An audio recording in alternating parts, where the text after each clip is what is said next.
Hola, ¿qué tal? Marco, vamos a empezar una pequeña charla de una hora. Contigo, Ok. gracias por aquí, darnos la bienvenida aquí en el estadio Xoloscuincles en Tijuana, Baja California. Platiquita de una hora, colega a colega, psicólogos de profesión, psicolocos como nos conocen allá afuera. Muchas gracias por tenernos aquí en tu casa. Ahora sí que gracias por abrirnos otra vez los brazos. Vamos a comenzar con algunos temas que la gente le interesa, meramente adaptado a lo que es psicología, pero también indagando en otros factores. De entrada, doctor Marco Vera, te tengo que hacer una pregunta de cajón y ahí soltamos la hora, ¿no? Ok, Voy a empezar por una suavecita. por favor. Bueno, estamos para el quinto partido hablando de fútbol. Psicólogos también hablan de fútbol, ¿no? Sí, sin duda. Bueno, primero que nada, gracias por la consideración, la invitación y gracias por venir a esta su casa, el Estadio Caliente, que siempre está encantado de recibir a todos nuestros amigos y más ahorita en medio de la preparación y la planeación para el siguiente torneo. Y bueno, sí, indudablemente la psicología está presente en todos los contextos del ser humano, ¿no? Incluyendo el deporte, el fútbol, por supuesto, específicamente, y la psicología del deporte aplicada al fútbol hace los análisis de el funcionamiento mental en los escenarios de competencia.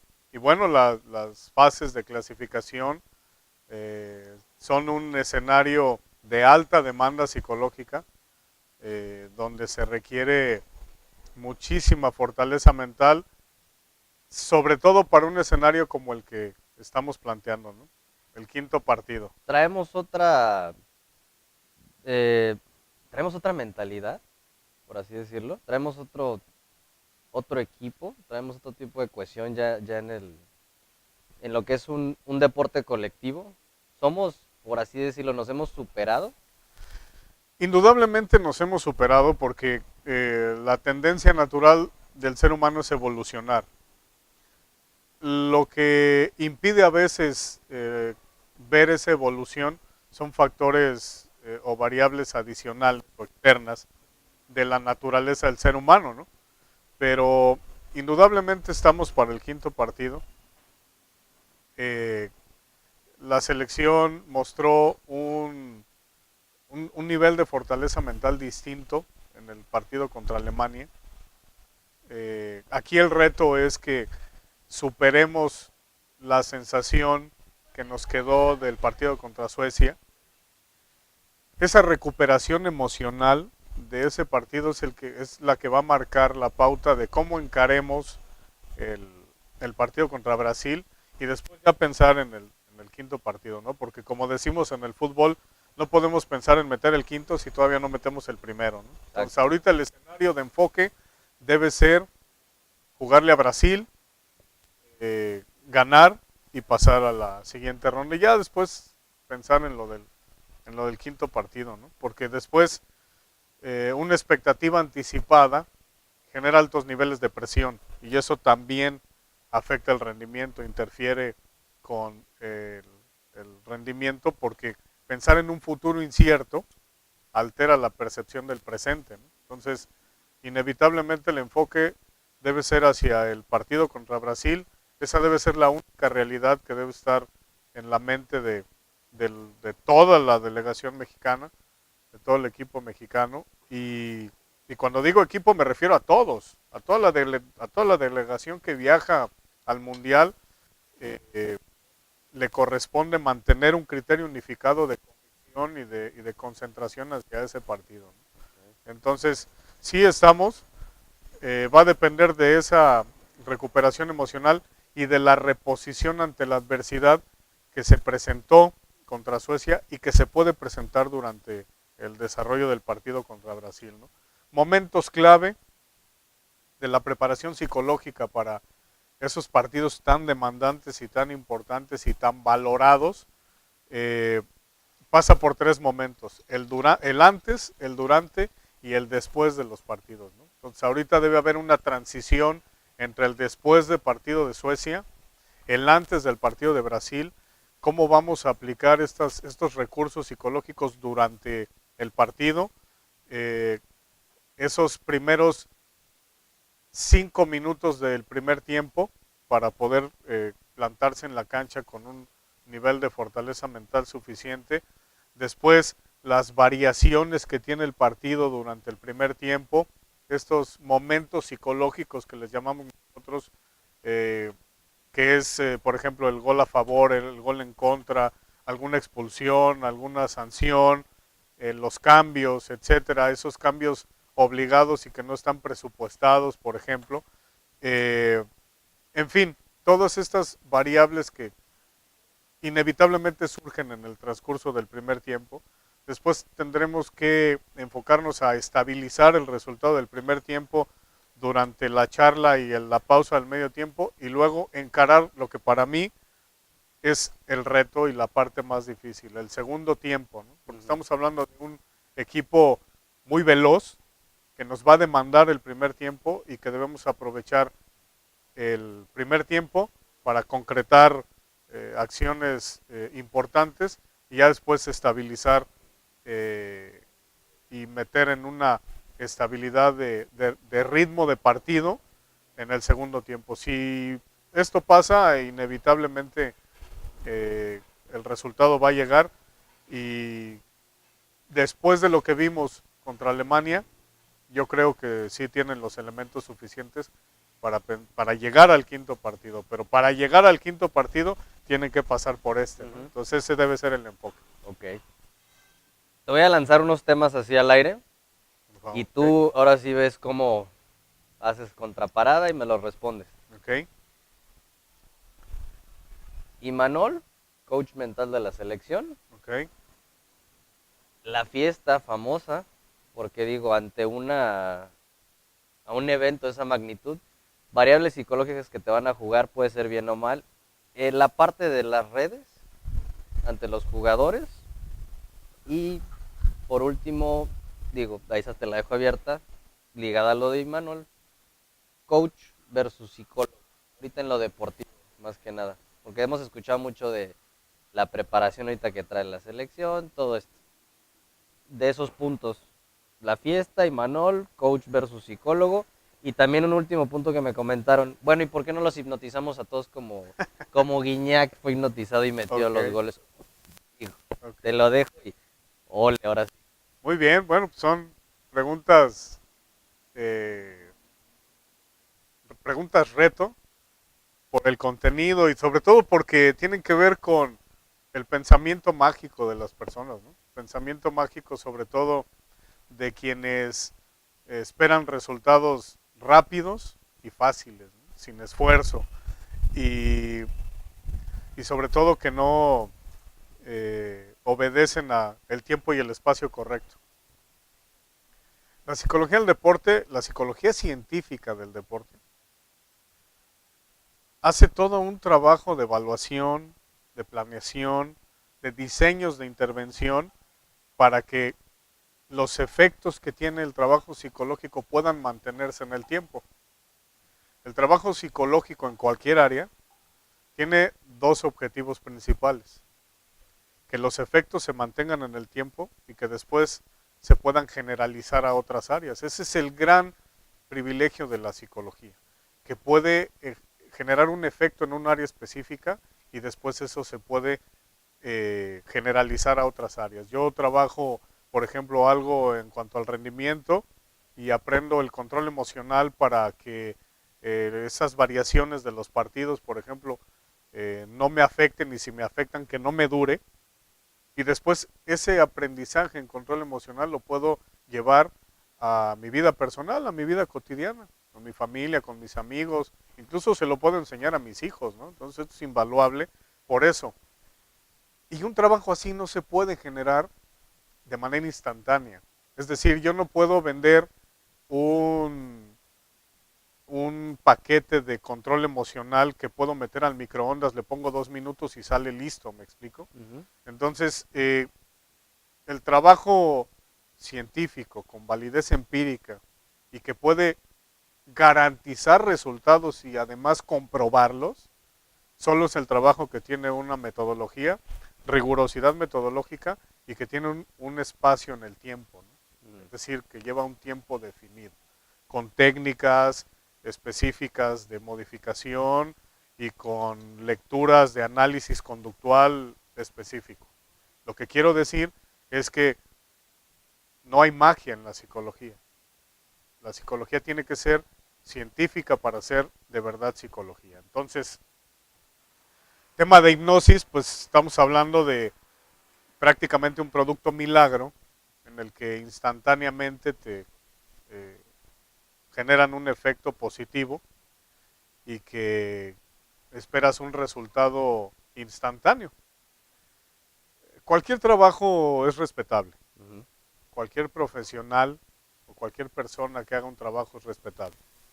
Hablando específicamente de la rigurosidad y de los efectos y de la seriedad con la que se trabaja, decimos que la hipnosis puede tener un efecto benéfico, Ujú. eso no lo dudamos.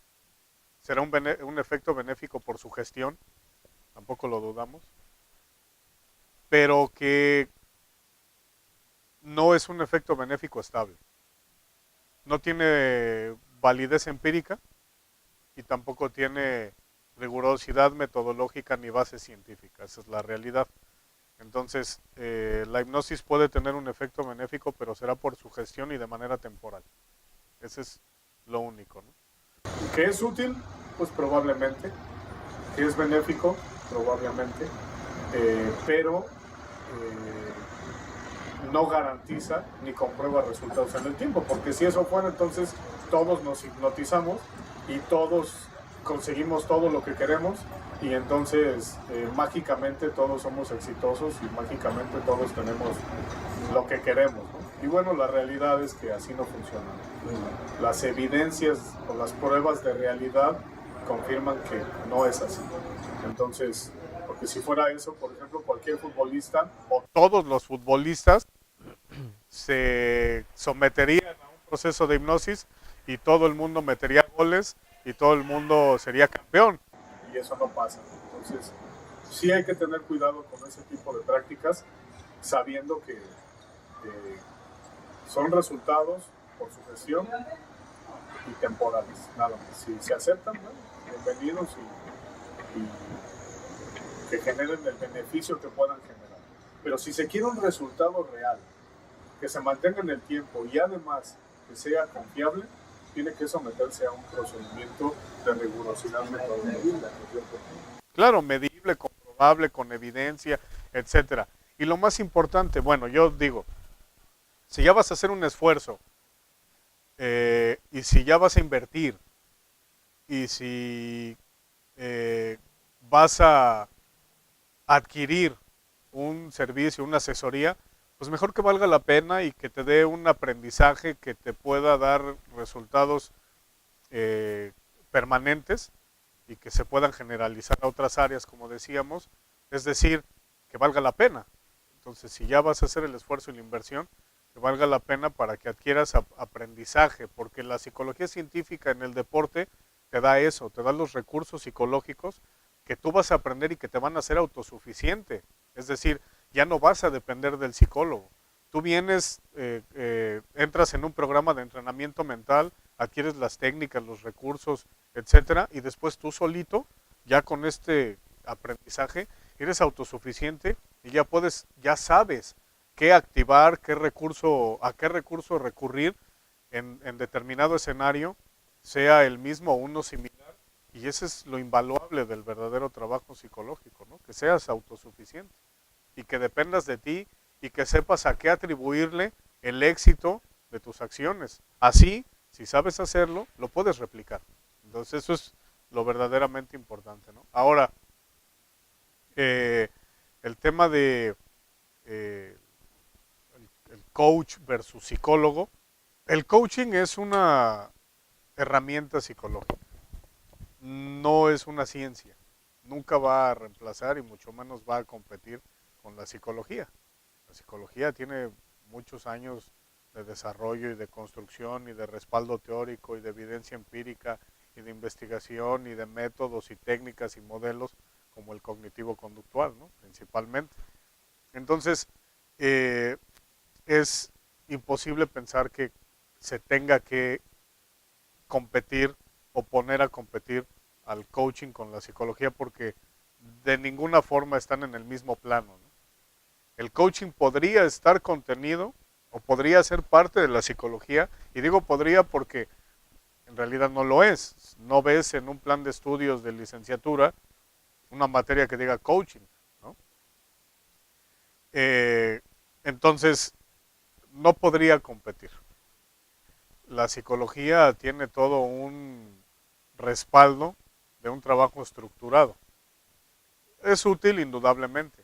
No estoy demeritando el trabajo del coach o el coaching en sí. Solo que lo que digo es que es insuficiente. Y más para contextos como este, que es un contexto altamente demandante. El alto rendimiento en cualquier deporte y en el fútbol específicamente es algo altamente demandante como para poder estabilizarlo solo con el coaching, ¿no? Entonces, es útil, pero es insuficiente. Ahora, la psicología tiene un problema, el intrusismo. Llevamos mucho tiempo, Los chamanes. exactamente, Ajá. la esotería por ahí de pensamiento supersticioso, el pensamiento mágico, etcétera. Entonces, es un verdadero problema el intrusismo, ¿no? La única forma de combatirlo es con rigurosidad metodológica, con evidencia confiable, con trabajos estructurados y con la demostración de los resultados, ¿no? Eso es lo único que puede combatir el intrusismo. En el fútbol es algo muy complejo, el intrusismo, ¿no? Entonces, cualquier persona tiene el derecho de intentar trabajar la psicología. Cualquier persona podría intentarlo, pero la realidad es que el único que puede trabajar la psicología es el psicólogo, porque es el único que está formado y preparado y que tiene los recursos para poder trabajar la psicología. De ahí eh, que alguien quiera intentarlo, pues es respetable, pero no es recomendable, ¿no? Es como si yo ahorita se me ocurre, quiero construir un edificio, tomo un curso de arquitectura y levanto el edificio, hay muchas probabilidades de que se me caiga, ¿no? El trabajo psicológico es igual. Si no tienes los elementos suficientes, el trabajo se te va a caer. El problema es que en psicología trabajamos con seres humanos. No podemos aprender ensayo-error, ¿no? Aquí no aplica el de echando a perder se aprende. A lo mejor yo tiro 20,000 edificios y me hago un buen arquitecto. Tal vez, y lo dudo, ¿no? Pero en psicología no podría hacer eso porque estoy trabajando, experimentando, jugando incluso con la estabilidad de una persona. Entonces, no se puede, ¿no? Entonces, eh, no puede haber versus porque no pueden competir. Eh, podría estar contenida la técnica del coaching como parte del trabajo psicológico y solo así, pero pensar en solo coaching es insuficiente, ¿no? Ese es el tema. Ahora, el tema del intrusismo y de todo esto de la esotería es muy complejo en el deporte y en el fútbol, ¿no? Te voy a contar una anécdota. Estaba haciendo reclutamiento y selección para encontrar un colega que trabajara la psicología del deporte en el fútbol en un contexto X. Y entonces en este proceso de reclutamiento y selección me llega un currículum de una persona, ¿no? Entonces lo evalúo y le hago una entrevista para conocer su opinión y sobre todo cómo planteaba el trabajo psicológico, ¿no? Entonces él me dijo, no, pues yo voy a hacer una observación y después voy a desarrollar el potencial de los jugadores, su resistencia, los voy a hacer caminar sobre piedras calientes para que pues, resistan más. Ya desde ahí no encuentro la validez científica de algo. Entonces, evidentemente, pues terminamos la entrevista o llevamos la entrevista de principio a fin. Cuando terminé le agradecí el tiempo y pasó un par de semanas. Yo seguí con el proceso de selección y después él me habló. Me dijo, oye, ¿por qué no me has resuelto la situación?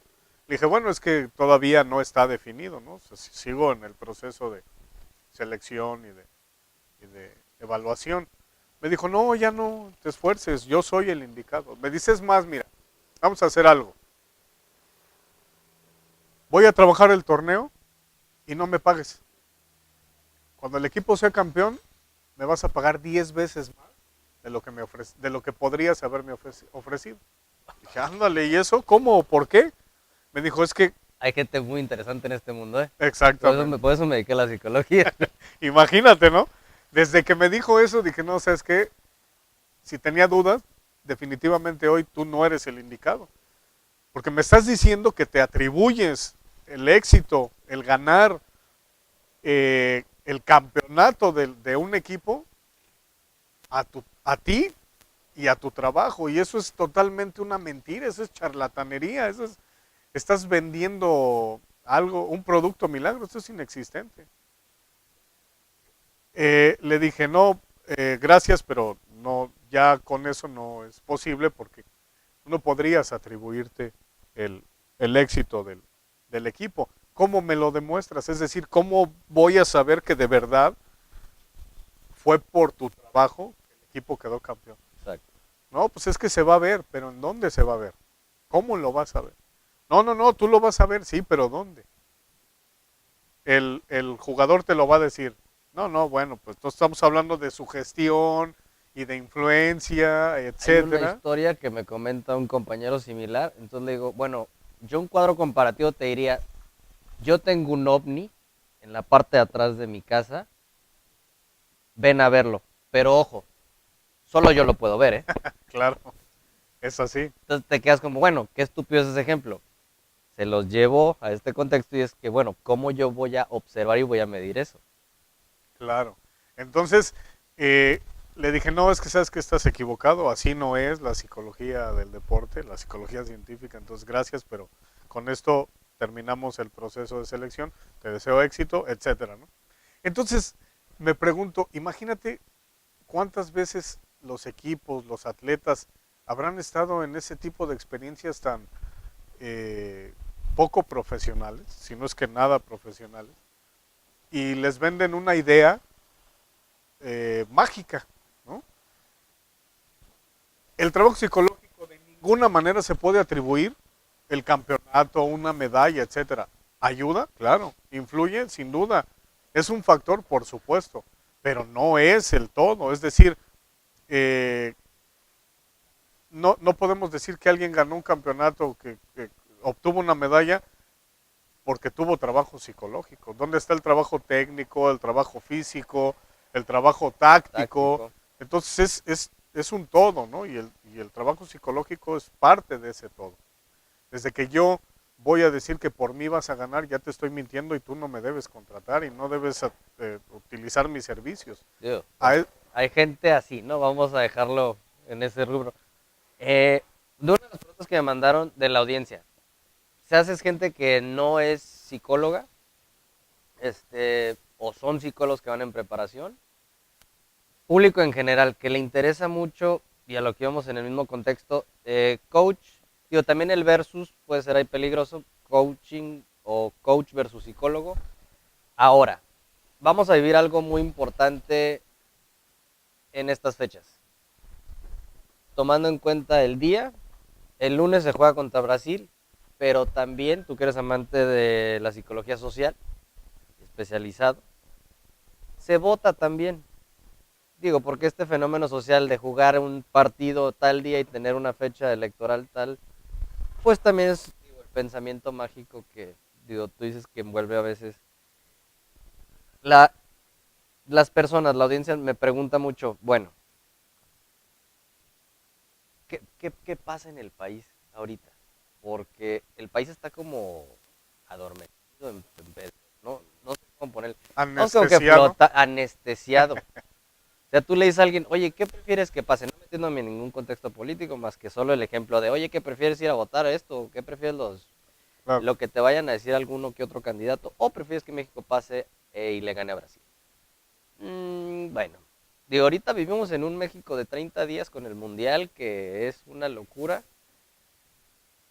todo lo que envuelve, ¿no? La selección, el aspecto social, que es muy importante. Para el que quizás esté apenas sintonizando aspecto social, selección mexicana, el psicólogo, ¿tú qué percibes de esto que está pasando? ¿Por qué pasaría? ¿Qué pasa si no pasamos al quinto partido? ¿Qué pasa si ganamos?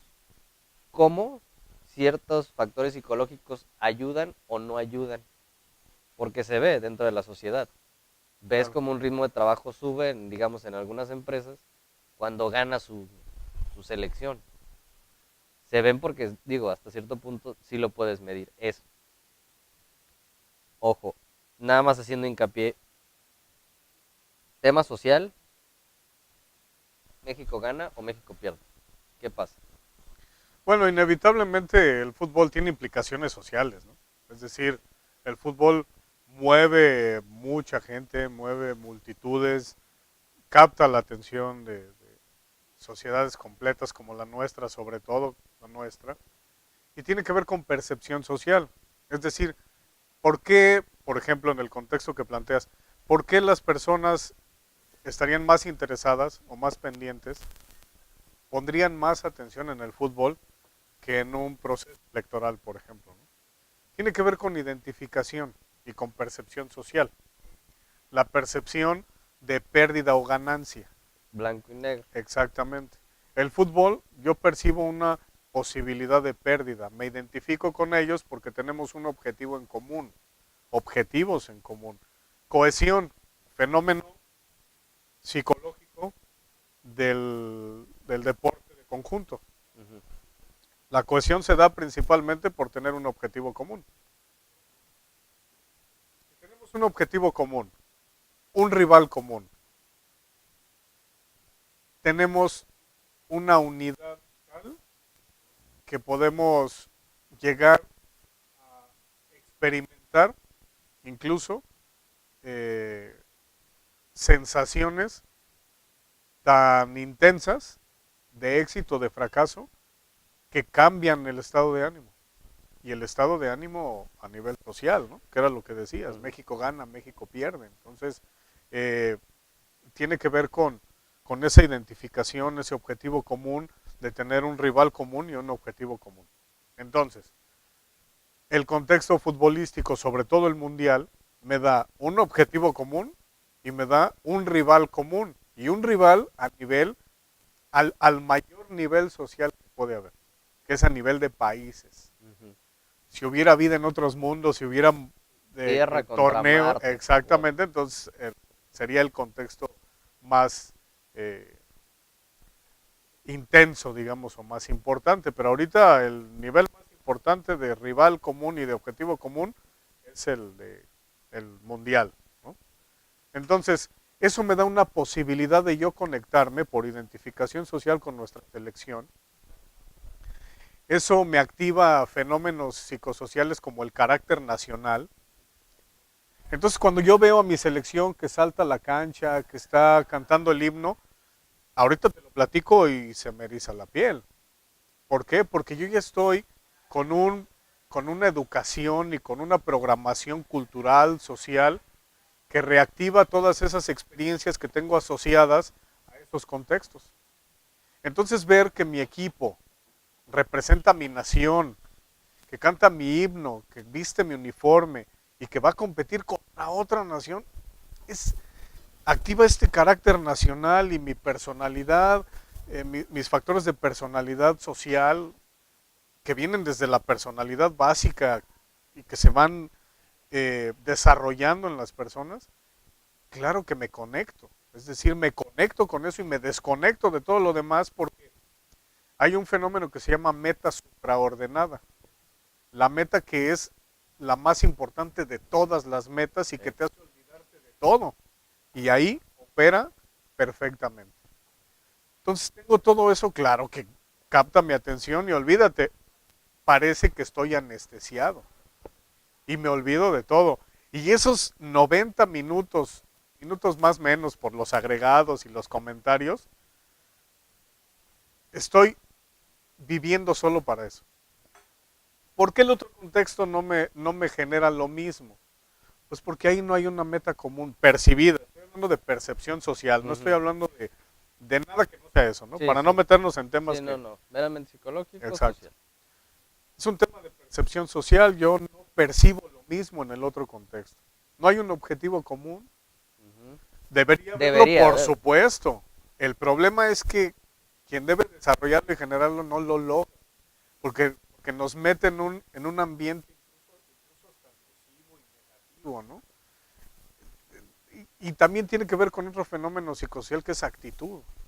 Actitud negativa hacia un contexto y actitud positiva hacia el otro. Ujú. Actitud positiva hacia el fútbol, el mundial, y actitud negativa hacia el proceso electoral. Y entonces, ¿hacia dónde va mi conducta y hacia dónde van mis procesos cognitivos? Pues hacia lo positivo. Anulo el otro, me conecto con este. Entonces, el otro no me hace percibir que tengo un objetivo común, no me hace percibir que tengo un rival común, no tenemos una meta supraordenada, al contrario, tengo sensaciones de pérdida en lugar de tener sensaciones de ganancia. Y acá, el contexto de nuestra selección, que la verdad lo digo con orgullo porque, pues, olvídate, a veces vemos que pierden, que ganan, que juegan bien, que juegan mal, exigimos y estamos en nuestro derecho porque nos representan, pero cuando estás dentro del mundo del fútbol y te das cuenta cómo opera todo lo que opera para que nosotros podamos ver un partido de fútbol y todo lo que Toda implica, la industria que es. sí, sí, todo el mundo que se mueve dentro, ya cuando lo ves desde dentro, puedes tener una actitud comprensiva Ujú. con ellos. No Porque, justificable, porque también los chavos son seres humanos. sin duda, no es una actitud de justificación, es una actitud de comprensión. Mm. Y entonces ya tienes otra lectura de esos escenarios, ¿no? Pero bueno, regresando al tema.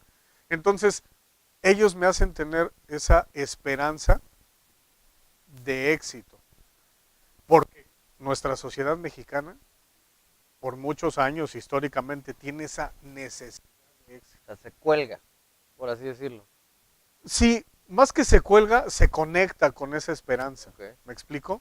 eh, Forma parte de la esperanza. Tenemos tanta necesidad de éxito, de percibir, de tener oportunidades, de tener esperanza, que me lo da la selección, claro que me conecto. De ahí que pierda o que gane, esa es otra historia. Claro, indudablemente ante una expectativa frustrada, ante una esperanza que se anula y que genera, por supuesto, decepción, claro que hay emociones negativas, claro que hay reacciones negativas, pero aquí viene lo importante. No es la selección quien te decepciona. Es Ujú. decir, no son ellos deliberadamente que dicen yo no quiero ganar para hacerte daño. ¿Me explico? Ya, Sí. evidentemente cuando hay una emoción intensa, no puedes pensar No. y tienes reacciones negativas.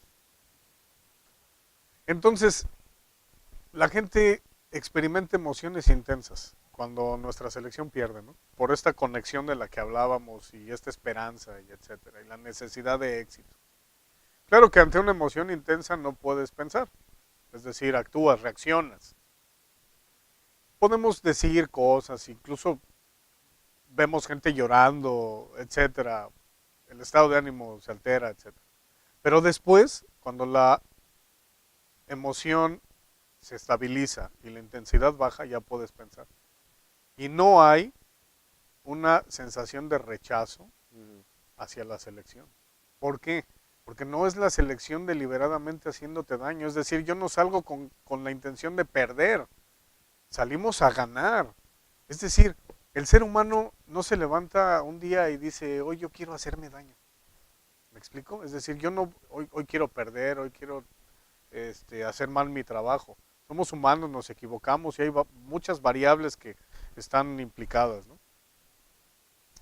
Eh, en el caso del fútbol, bueno, el ser humano en estado natural no hace eso, ¿no? Evidentemente hay situaciones que salen de lo normal, que sí provocarían eso, pero estamos hablando de algo normal porque el deporte, incluyendo al fútbol, está ligado directamente a la salud física y psicológica. Mm. El alto rendimiento a veces impacta en esa salud física y psicológica. Por eso es que necesitamos tantas ciencias aplicadas al fútbol, tantas ciencias aplicadas al deporte, ¿no? Pero bueno, en el contexto en el que estamos. Entonces, la selección no pierde deliberadamente, es decir, no sale con el objetivo de perder, vamos, ¿no? Ujú. Claro que cuando eso uno lo entiende, percibes que, es decir, la selección no te hizo daño. Hubo una selección con un mejor rendimiento que le ganó, punto, se acabó. Te reconcilias rápido con ellos.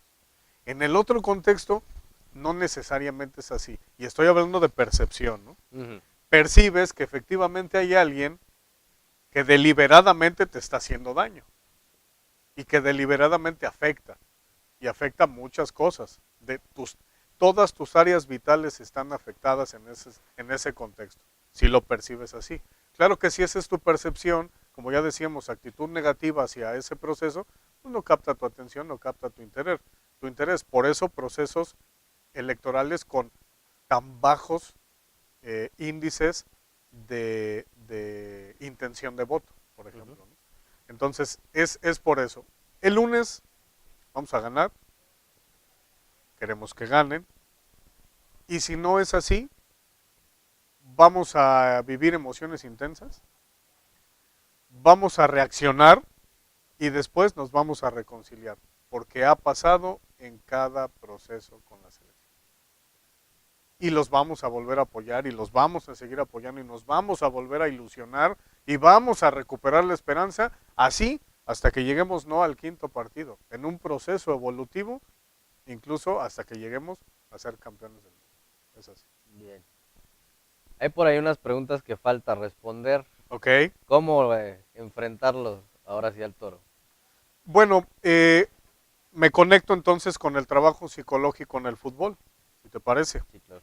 El trabajo psicológico es indispensable, tanto como el trabajo físico, el trabajo técnico y el planteamiento táctico.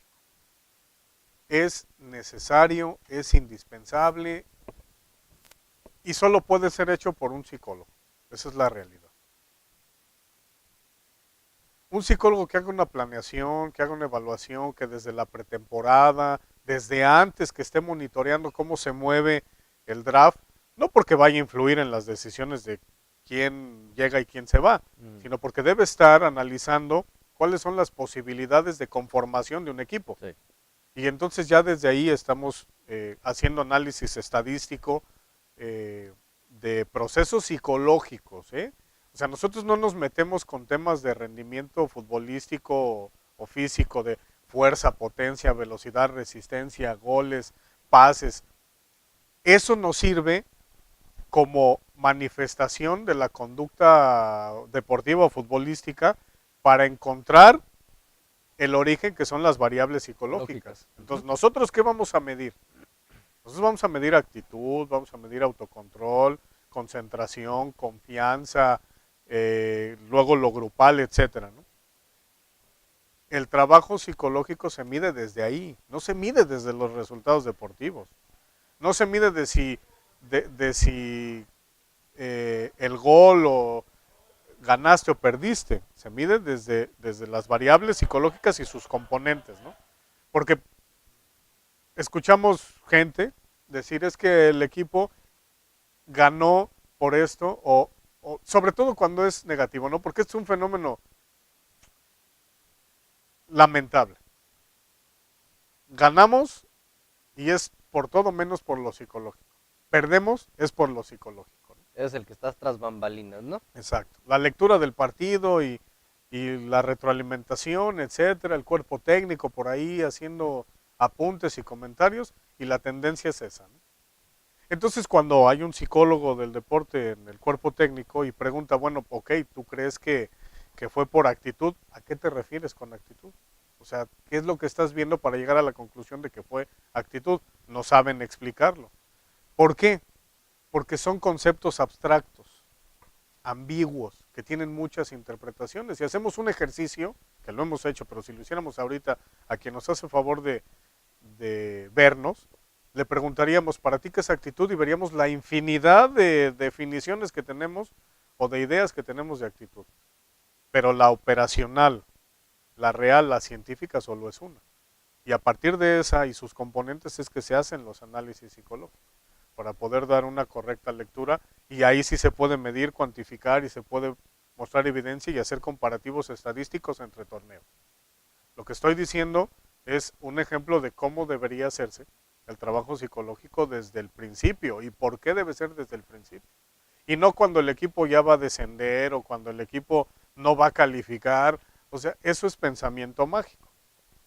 Le hablo al psicólogo cuando se está cayendo el equipo, ¿no? Otra anécdota, platicando con un entrenador X. Cuando le presenté el proyecto de trabajo y la metodología, ¿no? Y me dice, pues sí, está muy interesante, pero ¿para qué si el equipo está bien? Esa es la percepción. Entonces el psicólogo es cuando estás mal, ¿no? Entonces yo le decía, profesor, el equipo está bien. El trabajo psicológico no es porque esté mal, es para que esté mejor y para que esto se mantenga y para que sepamos a qué atribuirle el éxito y poder replicarlo. Y si vamos a ser campeones, para que podamos tener mayores posibilidades de volver a ser campeones, es decir, de ser bicampeones, ¿no? Entonces, ese es el problema. El trabajo psicológico es fundamental y debe ser así. Indudablemente, el trabajo psicológico que tiene la selección es invaluable y es muy importante, determinante. Repito, no podríamos decir que México le ganó a Alemania por el trabajo psicológico nada más, porque entonces ahí el psicólogo es el héroe. Y luego perdemos contra Suecia y ¿dónde estaba el psicólogo? Entonces ahora es el villano. Esas son las trampas de esta percepción del trabajo psicológico dentro del deporte, sobre todo el fútbol. Yo no conozco el trabajo del señor Imanol, no lo conozco a él, no sé cuál sea su trayectoria. Respetable, se lo agradecemos porque en alguna medida ayudó a que hoy estemos en la siguiente fase, que hayamos tenido ese gran juego contra Alemania, indudablemente. Haciendo hincapié de que el trabajo psicológico es fundamental, se debe implementar de principio a fin en los procesos futbolísticos, debe ser parte del cuerpo técnico, el psicólogo del deporte, indudablemente, y también, lo más importante, el trabajo psicológico solo puede trabajarlo el psicólogo. Lo demás ayuda, pero es temporal y es inestable, ¿no? Bueno, ahora, el tema decía del intrusismo, y es que todo tiene que ver, ¿no? Entonces, todas las preguntas son muy buenas, están muy bien formuladas y muy bien elegidas. Todo tiene que ver, es parte de un todo. Entonces, el intrusismo en el fútbol. Imagínate el nivel de intrusismo en Liga de Ascenso. Imagínate el nivel de intrusismo en la Liga MX. Imagínate el nivel de intrusismo a nivel selección. Cada vez que escalamos un nivel de importancia en la competencia, el nivel de intrusismo se hace más complejo y se hace más difícil y más peligroso, ¿no? A nivel de selección, pues imagínate, es lo más importante para todos. Entonces, existe la necesidad del trabajo psicológico, pues debemos traer a alguien profesional, alguien que tenga demostrada la rigurosidad metodológica y la calidad científica. Entonces, quien trabaje la psicología del deporte, la psicología del fútbol específicamente, quien le entienda y quien tenga esa sensibilidad, entonces es el indicado para trabajar con la selección y debe cubrir estos elementos de rigurosidad metodológica y al final todo lo que hemos hablado, ¿no? Se da el intrusismo porque en la desesperación de los resultados, pues recurrimos a lo que sea, ¿no? Después decía, tenemos que combatirlo y la forma de combatirlo es con resultados y con trabajos bien estructurados, porque en el fútbol los directivos han tenido muy malas experiencias. No es que porque me preguntarías ahorita, y sin que me lo preguntes, te lo digo y lo añadimos ahí, ¿cuántos clubes de fútbol en México tienen psicólogo del deporte en primera división? No lo sé, pero en todos seguro no los hay, ¿no? Y la evidencia es que no existe la figura del psicólogo en la cédula o en el registro o en la banca, Ujú. no está contemplado en la Federación Mexicana de Fútbol, por ejemplo. En ningún lado, ¿eh? O sea, es decir, no es porque sea México, no es porque seamos nosotros, en ningún lado. No vas a ver en ningún lado que la figura del psicólogo a nivel internacional esté considerada como parte del cuerpo técnico porque no tiene un lugar en la banca. Así, de sencillo, ¿no? Entonces, claro que esto pues genera dudas, resistencias, ¿no? Entonces el directivo dice, bueno, el trabajo psicológico es importante, lo valoran y se atreven a traer a alguien que lo trabaje. Y si no es el indicado Ujú. y se decepciona el directivo, ¿qué va a decir? Es que eso no sirve. ¿Para qué lo traigo? ¿Para qué le invierto si ya traje uno y no sirvió? No es que no sirviera, es que tal vez no era el indicado. A nivel de selección es lo mismo. Se debe trabajar, pero se debe trabajar correctamente y por la persona indicada. ¿Quién? Quien tenga ese respaldo de rigurosidad metodológica y calidad científica.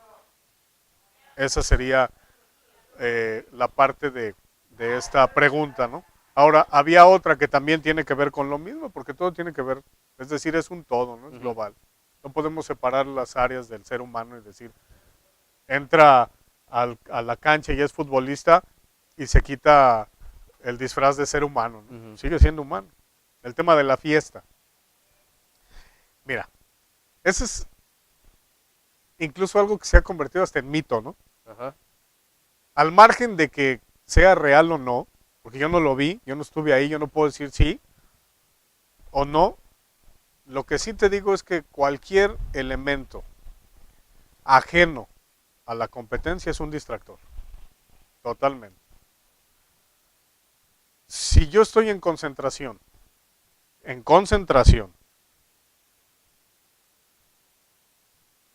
y dentro de la concentración yo atiendo a un a información ajena a la competencia, me va a afectar, inevitablemente, me va a afectar. ¿Yo en qué tengo que estar pensando? Tengo que estar haciendo autoanálisis, tengo que estar preparándome psicológicamente para el partido. ¿Cómo me preparo psicológicamente? Tengo que estar teniendo pensamiento estratégico. Ese pensamiento estratégico tengo que estarlo visualizando. Tengo que hacer mis ejercicios de relajación para estabilizarme, porque inevitablemente el contexto precompetitivo genera ansiedad y puede llegar a generar hasta presión. Entonces, en eso tengo que estar pensando. Si le meto una variable extraña, ajena a la competencia, pues claro que me va a afectar. Ahora, si estos escenarios que no son recomendables, pero que están fuera del escenario de la preparación o de la concentración, bueno, pues entonces Digo, porque hubiera sido ya otra será historia elección. de lo de dicha fiesta, digo que es el distractor. Digamos, ahora te volteo el esquema de los partidos. ¿Qué tal si el primero hubiera sido Suecia 3-0 Claro, y el último hubiera sido Alemania 1-0? es lo que te digo, son interpretaciones. Exacto. Porque llegó, incluso hubo alguien quien dijo, ya ven, qué bueno que se fueron de fiesta. Ayudó y le ganaron a Alemania. Bueno, son interpretaciones, suposiciones. No podemos saber exactamente qué impacto, qué influencia tuvo la fiesta en ese escenario, en ese contexto, ¿no? Tendremos que hacer un estudio, investigación y medirlo. Pero cuando hacemos interpretaciones caemos en esos errores, porque como bien dices, entonces, ¿y qué pasa si hubiera sido el de Suecia 3-0?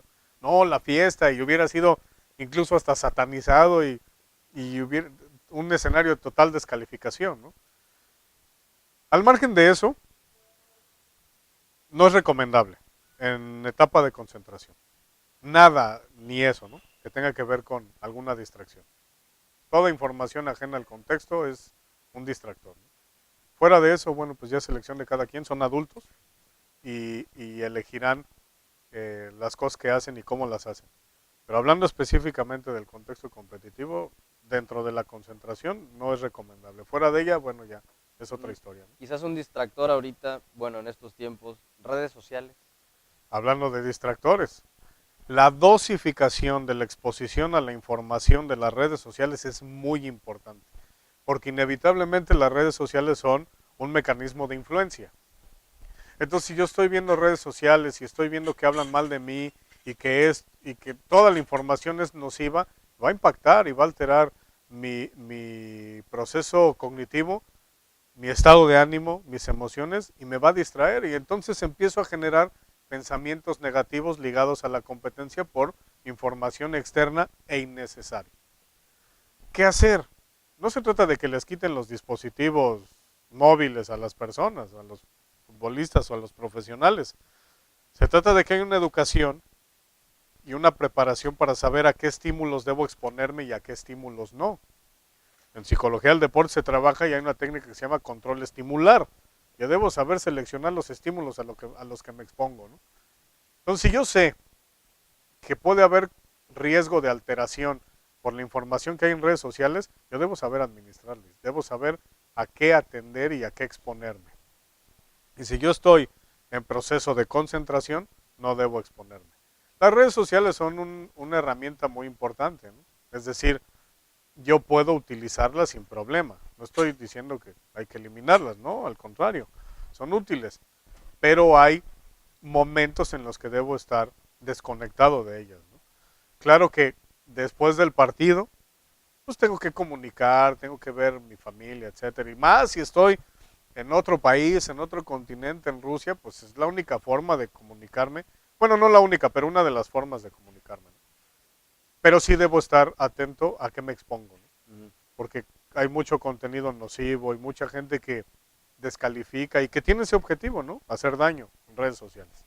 Entonces, la gente debe estar, nuestros seleccionados y cualquier persona que esté en esas fases tan importantes, debe saber en qué momento dosificarlo, ¿no? O cómo dosificarlo.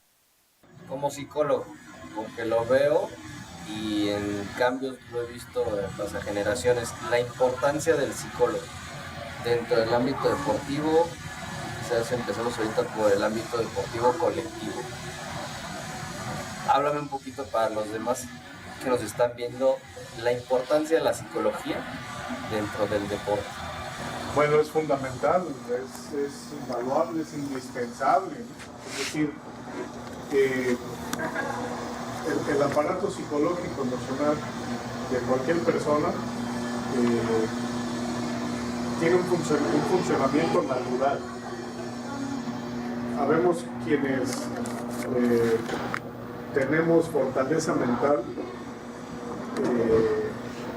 espontánea, es decir, no sabemos cómo le hacemos, pero salimos adelante.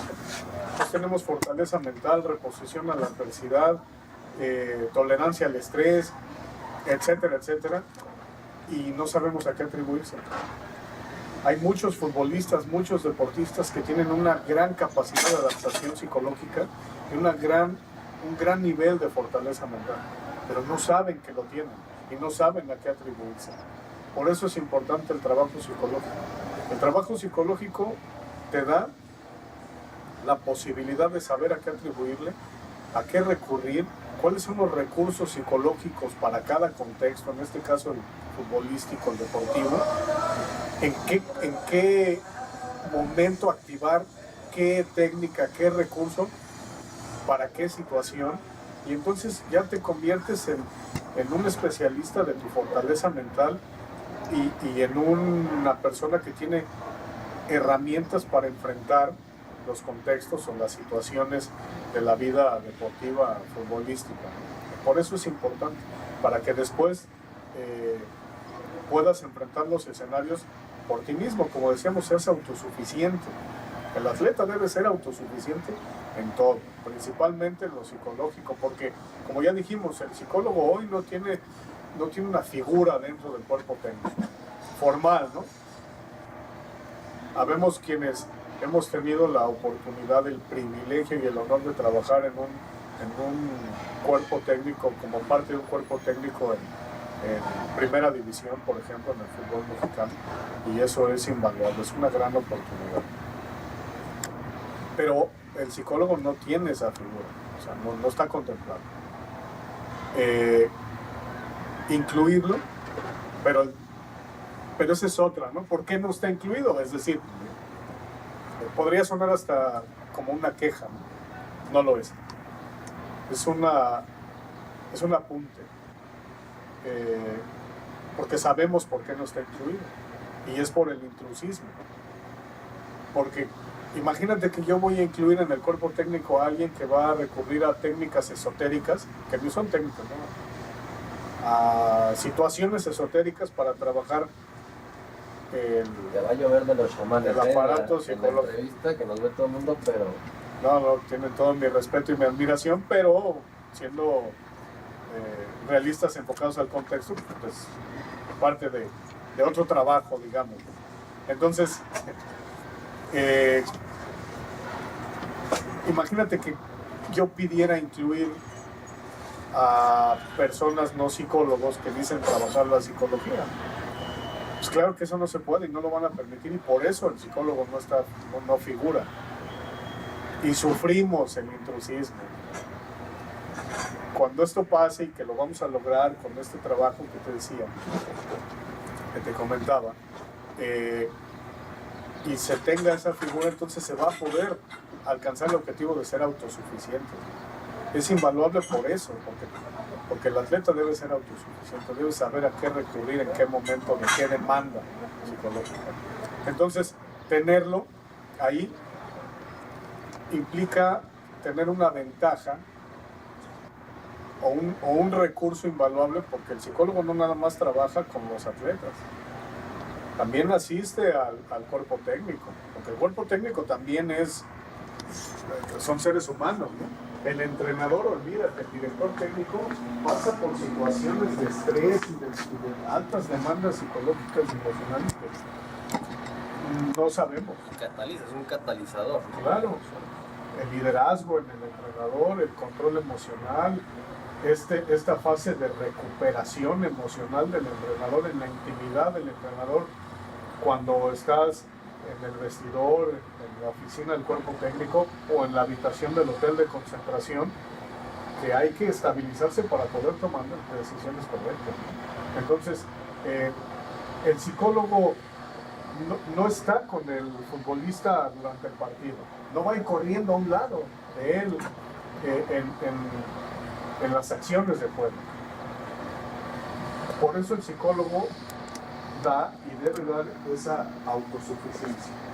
Claro que cuando un atleta es autosuficiente, sabe cómo trabajar sus procesos psicológicos, emocionales, sabe cómo funciona y cómo estabilizarnos, pues el nivel de fortaleza mental se incrementa, se lleva al máximo nivel de fortaleza mental, y ahora dejó de ser espontáneo para ser voluntario, es decir, controlable, y así el rendimiento se optimiza potencialmente. Por eso es importante, y en cualquier contexto es igual. El psicólogo, en el contexto social, en el contexto organizacional, clínico, deportivo, etcétera, jurídico y político, incluso ahorita con esto que estamos viviendo en el país, pues es fundamental. Es decir, debe otorgar esa capacidad de salir de lo espontáneo para llegar a lo controlable.